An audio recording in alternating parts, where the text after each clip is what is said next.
먼 날 볼 수 있게 주 내게 행하셨네.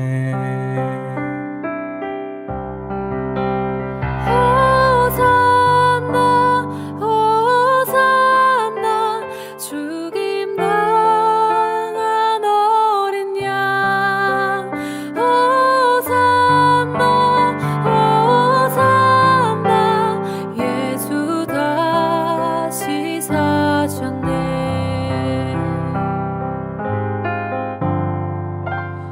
내가 건너야 할까 거기서 내 죄 씻겼네.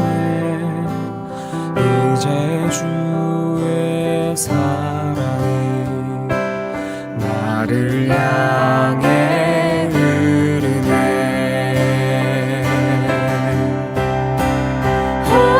호산나 호산나 죽임 당한 어린 양. 호산나 호산나 예수 다시 사셨네. 호산나 호산나 죽임 당한 어린 양. 호산나 호산나 예수 다시 사셨네.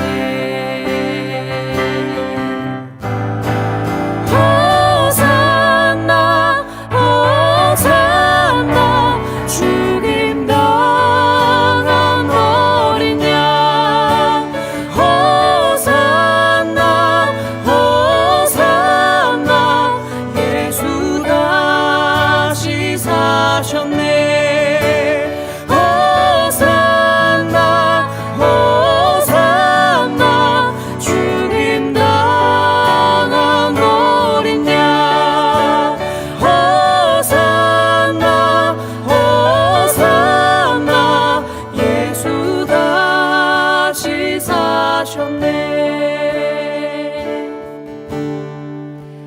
깊은 강에서 주가 나를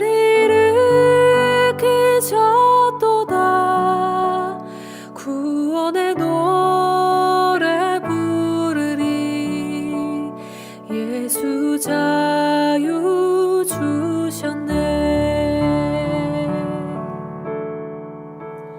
구원의 노래 부르리. 예수 생명 주셨네.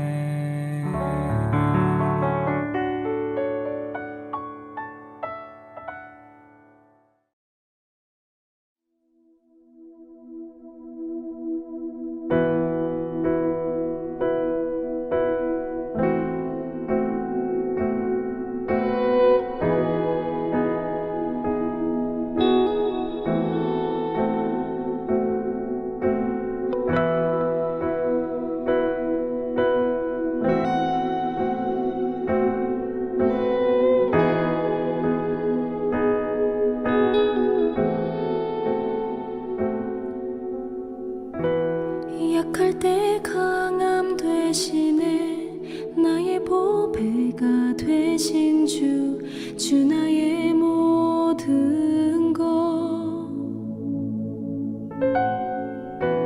주 안에 있는 보물을 나는 포기할 수 없네. 주 나의 모든 것.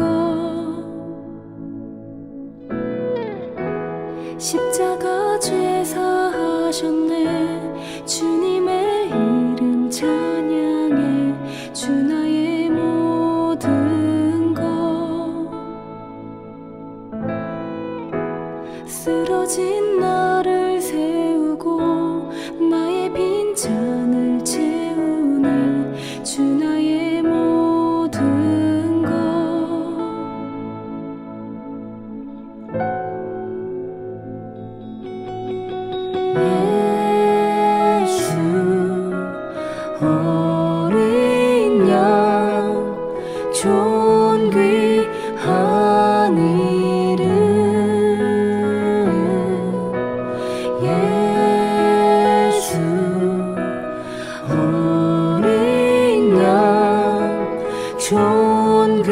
존귀한 이름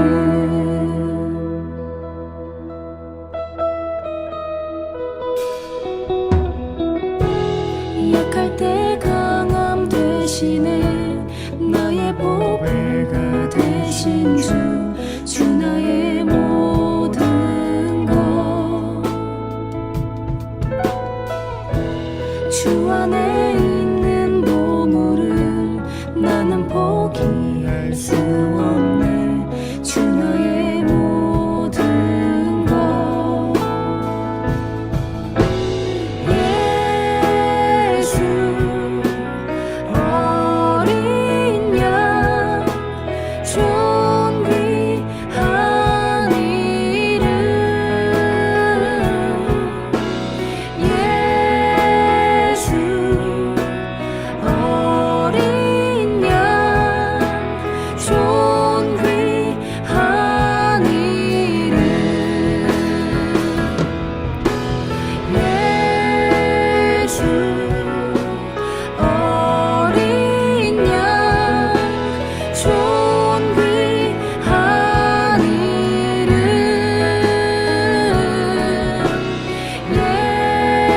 예수 어린 양 존귀한 이름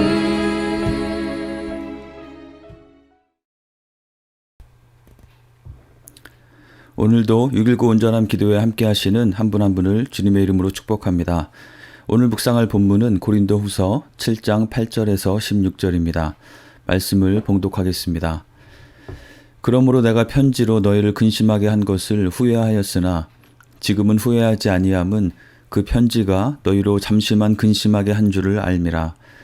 내가 지금 기뻐함은 너희로 근심하게 한 까닭이 아니요 도리어 너희가 근심함으로 회개함에 이른 까닭이라.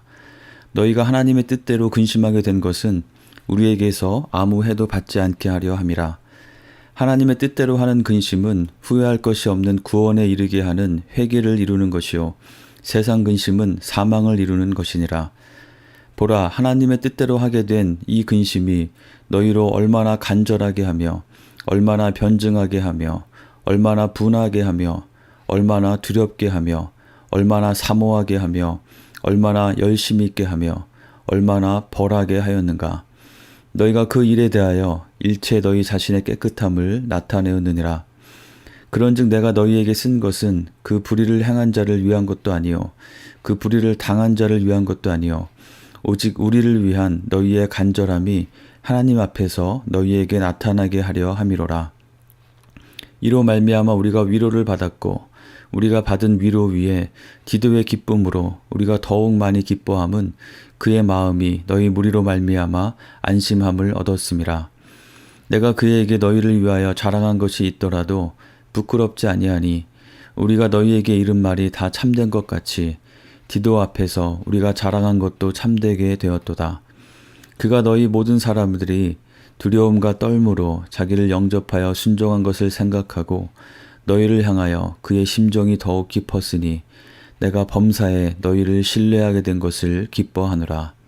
아멘. 앞선 6.19 말씀 나눔에서 여러 번 설명되었던 대로 사도 바울은 고린도 교회를 향해서 최소 4번의 편지를 쓴 것으로 보입니다. 고린도 전서 이전에 한 번, 그리고 고린도 전서, 그리고 고린도 후서 직전에 한 번 더, 그리고 고린도 후서입니다. 오늘 본문에서는 이 고린도 후서 바로 앞에 3번째로 보냈던 편지에 대해서 언급하고 있습니다. 이것은 고린도 후서 2장 3절 4절에도 언급되었던 소위 눈물의 편지였습니다. 고린도 교회의 문제들에 대해서 특히나 그들이 사도 바울 자신에 대한 신뢰나 사도성까지도 의심하고 비난하는 상황에 대해서 그는 많은 눌림과 걱정을 가지고 그리고 또한 그들을 향한 넘치는 사랑의 동기로 눈물을 흘리며 편지를 보냈던 것입니다. 그런데 그 내용은 단순히 그들의 감정에 호소하며 자신을 변호하는 것에 그치지 않았습니다. 고린도 교회를 향한 여전히 표기할 수 없는 사랑과 열정을 가지고 있던 바울은 그 눈물의 편지에 다소 강하고 엄중한 어조로 그들의 잘못을 지적하고 돌이키도록 책망하며 촉구하는 내용을 담았던 것으로 보입니다. 그리고 디도를 통해서 그 편지를 보내고 난 후에 다시 디도 편에 어떤 응답이 올지 다소 초조한 마음으로 기도하며 기다리고 있었던 것입니다. 그 편지의 내용으로 인해서 그들이 근심하게 될 것에 대한 걱정도 있었고, 자신이 그렇게 편지를 보낸 것이 과연 제일 좋은 방법이었을까를 자문해 보기도 하면서 또 한편으로는 자신에 대한 반감을 표하는 사람들이 있던 고린도 교회에서 자신이 보낸 디도를 어떻게 대했을지에 대한 걱정도 하면서 그들의 반응에 대한 소식을 기다리고 있었던 것입니다. 드디어 마게도냐에까지 이르러 디도를 만난 바울은 디도를 통해서 고린도 교회의 반응에 대한 소식을 들었습니다. 그것은 너무나 감사하게도 고린도 교회가 디도를 잘 환대해 주었을 뿐만 아니라 그 눈물의 편지의 내용대로 그들이 돌이켜 회개하고 하나님 앞에 바로 서게 되었다는 소식이었습니다. 이 소식을 들은 바울의 심정은 얼마나 기쁘고 감사했을까요? 고민과 고통과 후회와 걱정의 다양한 감정 가운데 있던 바울에게 이것은 정말 크나큰 위로가 되었고 기쁨과 찬양으로 이어지게 되었습니다. 찬송하리로다. 그는 우리 주 예수 그리스도의 하나님이시요 자비의 아버지시요 모든 위로의 하나님이시며 우리의 모든 환난 중에서 우리를 위로하사 우리로 하여금 하나님께 받는 위로로서 모든 환난 중에 있는 자들을 능히 위로하게 하시는 이시로다. 고린도후서의 맨 앞부분에 나오는 이 고백은 바울의 이 심정을 잘 드러내어 줍니다. 오늘 본문에서는 이렇게 바울에게 큰 위로와 기쁨이 되었던 이 고린도 교회의 반응에 대해서 좀 더 자세하게 언급하면서 그들을 격려하고 그들에 대한 감사와 또 자랑스러움과 신뢰를 표현하고 있습니다. 오늘 본문에서 묵상할 포인트가 많이 있지만 그 중에 한 가지를 나누어 보도록 하겠습니다. 그것은 하나님의 뜻대로 하는 근심에 대한 것입니다. 이 표현은 9절, 10절, 11절에 3번이나 반복되어서 언급되고 있습니다. 바울의 편지가 분명 그 편지를 받은 고린도 교회로 하여금 근심하게 만들었지만 그들이 한 그 근심은 세상적인 근심과는 차원이 다른 특별한 근심이었다는 것을 강조해서 말씀하고 있는 것입니다. 근심은 무엇인가요? 본문에서 근심에 해당되는 헬라어 단어는 고통, 또 슬프고 비통함의 의미를 갖는 단어입니다. 염려, 걱정과 유사하지만 뉘앙스에 좀 차이가 있습니다. 어떤 것으로 인해서 깊은 고민에 빠지고 그 가운데서 고통과 슬픔을 느끼는 상태를 말하는 것입니다. 이 근심에는 2가지 종류가 있다고 말씀합니다. 하나는 하나님의 뜻대로 하는 근심이고 다른 하나는 세상 근심입니다. 무언가에 대해서 깊이 고민하며 고통하고 슬퍼하는 것은 같겠지만 그 근원이 서로 다릅니다. 전자는 하나님의 뜻을 구하고 그것을 따르기 위한 성령께서 마음속에서 계속해서 깨우치시고 말씀하시는 것으로 인한 근심이라면 후자는 세상이 주는 근심입니다. 세상은 우리로 하여금 계속해서 염려에 빠지게 하고 그 염려를 계속하는 것을 통해서 깊은 근심에 빠지게 합니다. 우리 마음속에 불신과 불안함을 심어주고 또 잘 바뀌지 않을 것 같아 보이는 상황에 매몰되어서 스스로 고통받고 절망하게 만듭니다. 과거의 나의 잘못과 실수, 또 현재의 나의 한계만 계속 바라보게 하여서 미래에 대한 모든 소망을 빼앗아 버리고 우리를 낙심과 절망의 늪으로 빠져들게 합니다. 세상 근심은 우리를 점점 말라가게 하며 우리를 사망으로 이끌어 갑니다. 그러나 하나님의 뜻대로 하는 근심은 우리를 사망이 아니라 회개와 구원으로 인도합니다.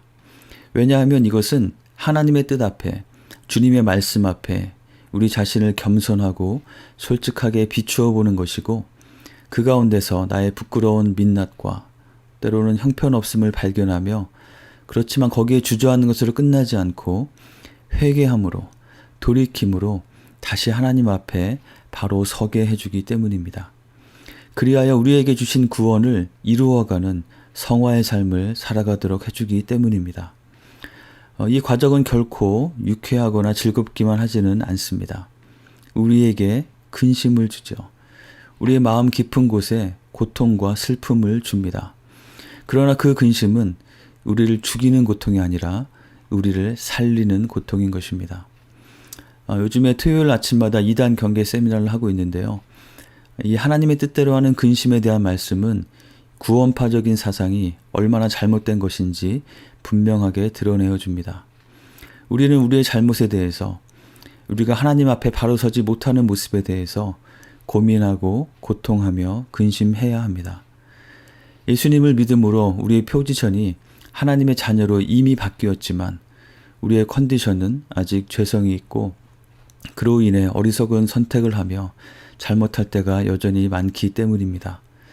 그래서 우리는 구원의 기쁨에 감사하며 그 은혜를 누릴 뿐 아니라 동시에 우리가 하나님의 뜻대로 바로 서 있는지를 끊임없이 돌아보고 점검하며 그 가운데 자신의 형편없는 모습을 다시 마주하는 고통을 회피하지 말고 필요한 만큼 충분히 고민하고 슬퍼하며 회개하는, 돌이키는 과정을 통해 우리에게 주신 구원을 후회할 것이 없는 구원으로 이루어 가야 하는 것입니다.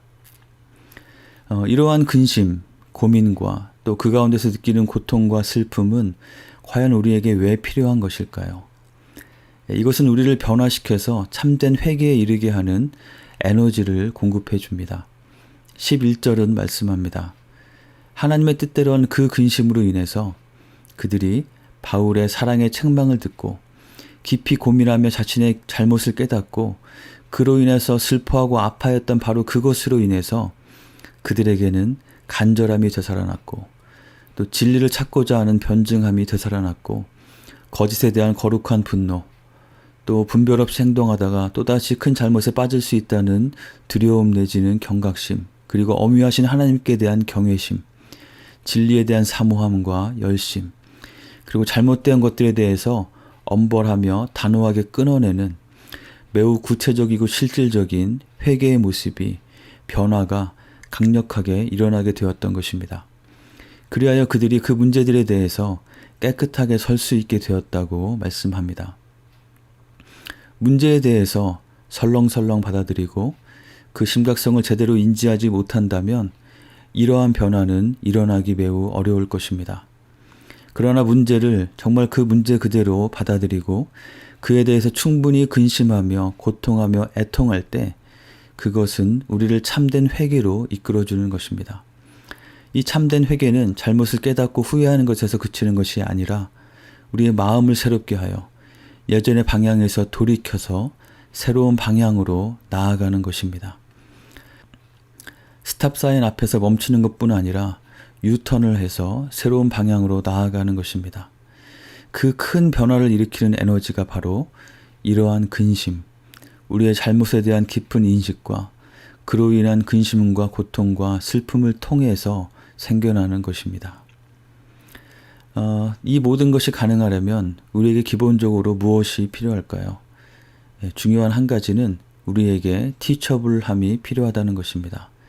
영어로 teachable이라는 단어는 언뜻 보면 가르침을 주는 사람의 입장에서 잘 가르치는 이라는 의미일 것으로 생각되지만 이 단어의 주된 의미는 다른 누군가가 자신을 가르칠 수 있는, 즉 다시 말해서 가르침을 받을 수 있는 이라는 의미입니다. teachable 하기 위해서는 우선 겸손함이 있어야겠고 다른 사람의 충고나 가르침을 들을 수 있는 열린 귀를 가지고 있어야 할 것입니다. 고린도 교회는 감사하게도 바울의 눈물의 편지를 통해서 돌이킬 수 있었던 teachable함이 있었습니다. 우리에게도 이것이 필요합니다. 공동체 내에서 나를 사랑함으로 누군가가 나에게 어떤 권면을 해줄 때 과연 나는 어떤 자세로 반응하고 있나요? 방어적인가요? 아니면 잘 수용하고 받아들이고 있나요? 가까운 가족, 배우자의 말에 대해서 나는 과연 어떤 자세로 듣고 있나요?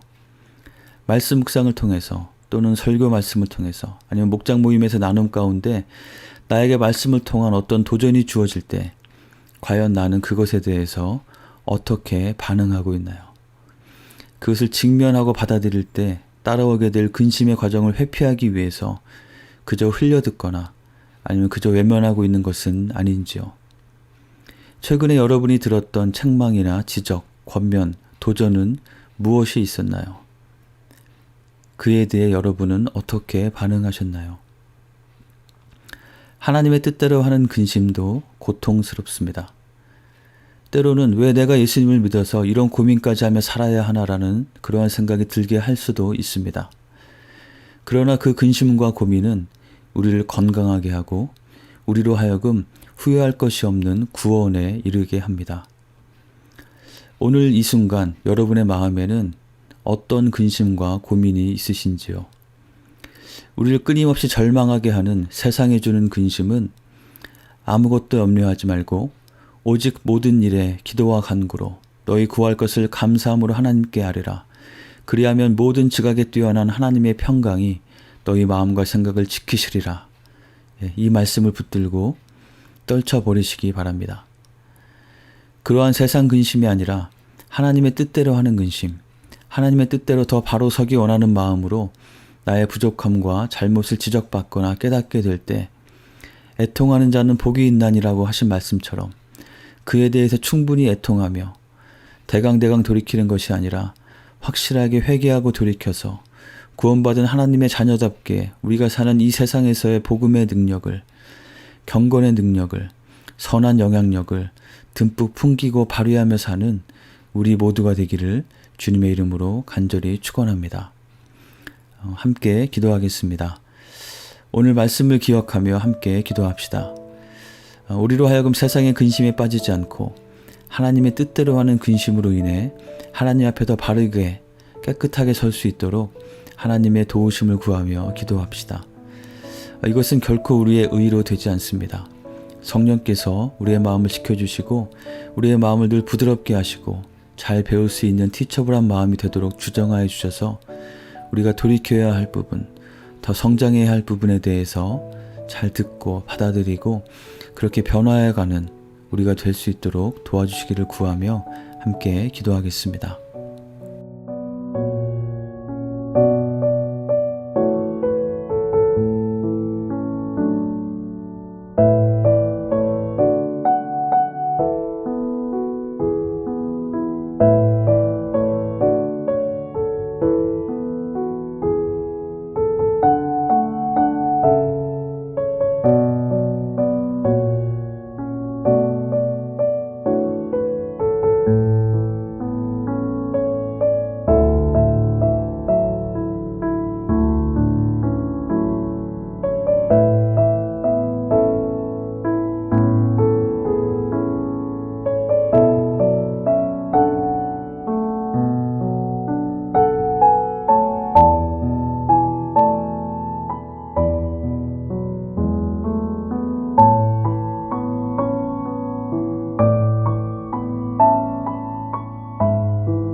선교지를 위해서 기도하겠습니다.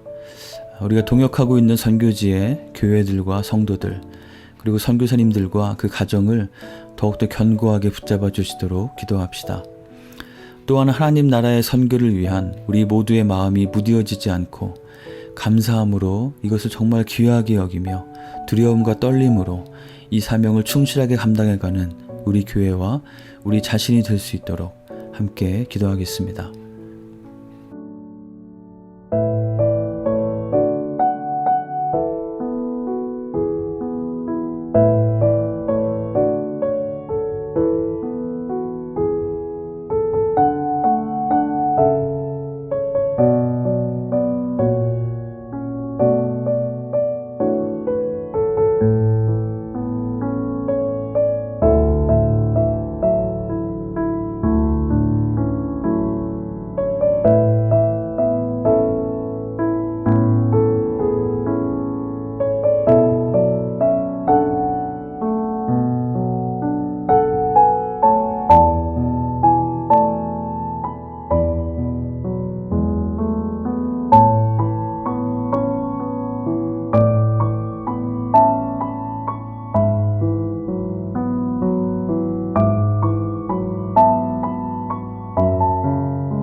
마지막으로 우리 교회 공동체를 위해서 기도합시다.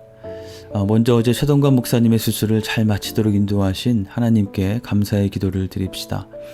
7시간여의 긴 수술이 잘 마쳐졌고 바로 일반 병실로 이동할 수 있을 만큼 경과도 좋고 또 큰 어려움 없이 잘 회복하고 있으시다는 소식입니다. 앞으로 약 2주간의 입원과 그 이후의 회복 과정 가운데 계속해서 하나님께서 은혜로 붙들어 주시도록 기도합시다. 그 외에도 큰 수술을 하고 회복 중이신 또는 곧 앞두고 있는 우리 교우들을 생각하면서 하나님께서 동일하게 은혜로 붙잡아 주시기를 구하며 함께 기도하겠습니다. 그리고 이번 주일부터 시작되는 구주의 사랑 축제를 위해서 기도합시다. 모든 성도들이 영원 사랑의 마음으로 함께 참여하는 시간이 되도록 복음의 감격과 은혜가 우리 안에 새로워지는 또 귀한 열매로 맺어지는 시간이 되도록 함께 기도하겠습니다.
주님 가르쳐주신 기도를 같이 드리겠습니다.